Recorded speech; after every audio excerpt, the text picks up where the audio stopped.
Bonjour à tous et à toutes, c'est Angelo Pergola qui va vous reparler encore une fois d'Antoine Béchamp. On n'en a pas fini en fait de découvrir cet homme.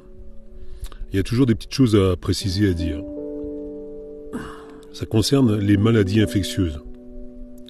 Et un thème qui est extrêmement récurrent actuellement, c'est la contagion. Et qui me semble vraiment important de d'élucider. Pour Antoine Béchamp, qui fut et restera le plus grand biologiste de tous les temps, c'est pas moi qui le dis, c'est le professeur Pagès en 1959, doyen de l'université de Montpellier. Les maladies infectieuses ne sont pas contagieuses. Je le répète, faut que ça rentre. C'est comme une petite musique. Vous le répétez. Les maladies infectieuses ne sont pas contagieuses. Il n'a jamais été démontré qu'un microbe spécifique d'une maladie existe primitivement dans l'air. Les germes dans l'air, l'eau et le sol proviennent en fait des êtres complexes en décomposition. Les bactéries sont un effet de la maladie et non la cause. Pour Béchamp, le microbisme de Pasteur est une doctrine fataliste monstrueuse, car elle suppose qu'à l'origine des choses, Dieu aurait créé les germes destinés à nous rendre malades. Selon Antoine Béchamp également, les microzymas peuvent voyager dans l'air sur des grains de poussière. Ah oui, c'est très poétique. Ils ont une taille comprise entre 30 et 60 nanomètres. Ce qui est très proche de la taille du soi-disant Covid, qui selon les grands virologues experts internationaux, aurait une taille comprise entre 60 et 140 nanomètres. Et donc, ces microzymas peuvent transmettre une information. Un microzyma morbide qui atteint un organisme sain peut provoquer une dyscrasie. C'est une perturbation pathologique des humeurs et des tissus qui amène l'évolution morbide des microzymas ou d'un groupe de microzymas. Mais ils ne se multiplieront jamais chez un autre, parce qu'ils ne sont pas chez eux. Le microzyma est très respectueux, très poli. Voilà. D'où le problème des greffes. Un microzyma morbide peut redevenir sain. L'air, l'eau et les aliments n'introduisent dans l'organisme rien qui puisse l'infecter. Même Pasteur, l'imposteur, a reconnu qu'il avait fait des erreurs, sans pour autant donner raison à Béchamp, avec qui il fut en guerre toute sa vie. Voir le recueil qui s'appelle Microzyma, qui comprend 1000 pages, et dans ces 1000 pages, il y a 900 pages de polémique entre Pasteur et Béchamp. C'est dire la guerre qu'il y avait entre ces deux hommes.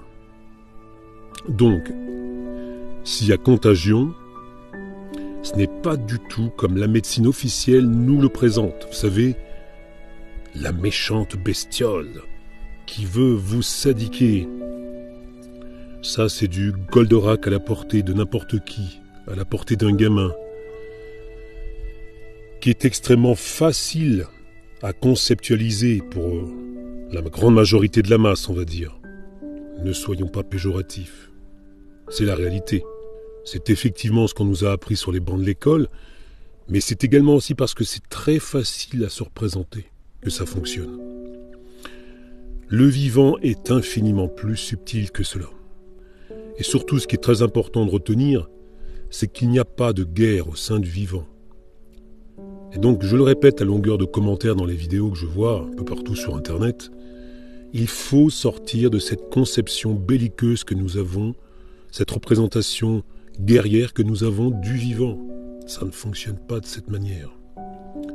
C'est infiniment plus intelligent qu'on le pense. Alors, c'est d'autant plus subtil tout ça, que nos microzymas possèdent dans leur cœur, et ça a été démontré, un cristal de silicium qui leur permet, telle une clé USB, d'y stocker des milliards d'informations.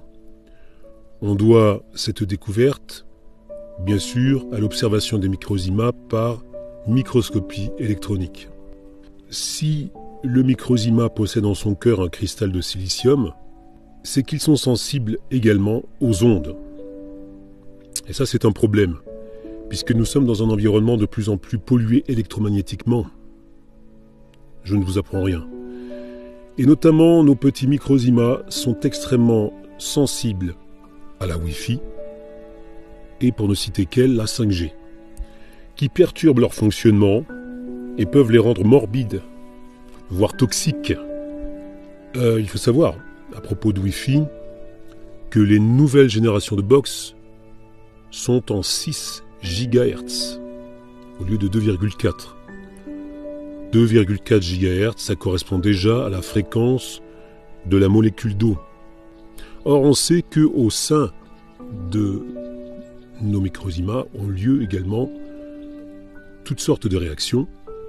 Ce sont des êtres vivants à part entière, donc ils sont capables de respirer, de digérer, de rejeter des déchets. Ce sont des êtres vivants. Ce sont, si vous voulez, des nanobactéries. Bactéries, ça va, ça a été intégré dans la conscience collective.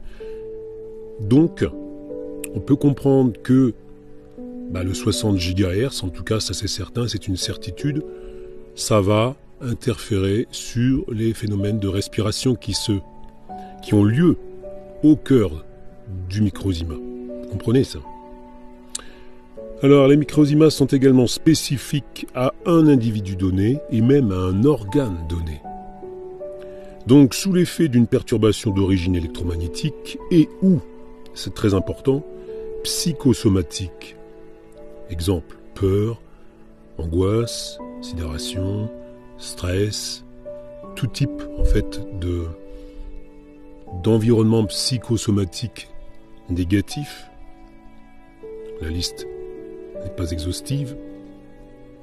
Exemple, je vais prendre exemple, les microzymas du sang, qui sont spécifiques au sang, peuvent fabriquer sous cette influence-là de la fibrine de manière anormale, ce qui peut donner lieu à des phénomènes de thrombose, ou dit autrement, coagulation intravasculaire disséminée, c'est le terme médical, que les Italiens, nos amis les Italiens, ont retrouvé sur des personnes décédées qui avaient été étiquetées co-Covid et qui ont donc été autopsiées par les médecins italiens.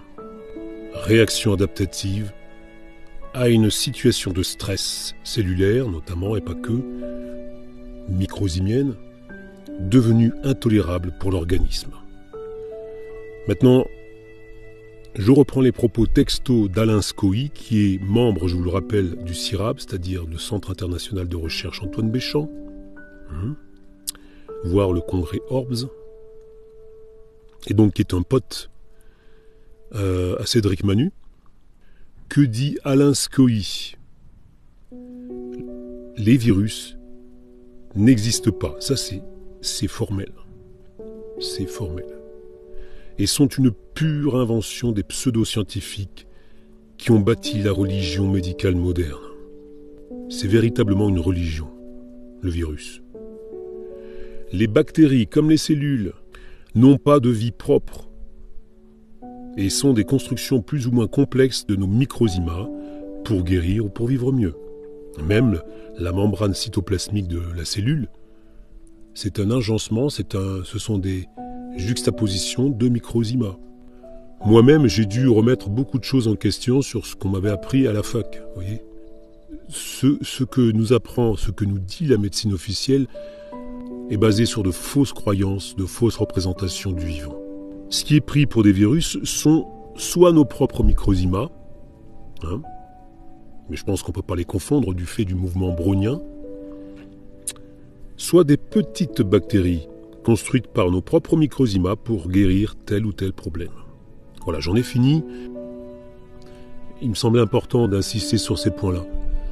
Il est vraiment temps de se réapproprier de vraies conceptions, de vraies connaissances du vivant. La dictature sanitaire que nous traversons aujourd'hui repose uniquement sur ce postulat le Covid serait contagieux. On a supposé que ça l'était, mais de la même manière que Louis Pasteur, qui faisait des suppositions parce qu'il fallait que ça cadre avec ses représentations. Et si ça cadrait pas, comme disait Alain Scoï, c'est que l'expérience était mal faite. De toute façon, il avait raison. Voilà. Donc on est toujours dans le prolongement de ça, de cette conception erronée du vivant. On a postulé que le Covid était contagieux. Mais c'est un postulat. C'est absolument pas vérifié scientifiquement, ça, expérimentalement. Qui va aller vérifier la présence ou non du fameux Covid dans l'atmosphère?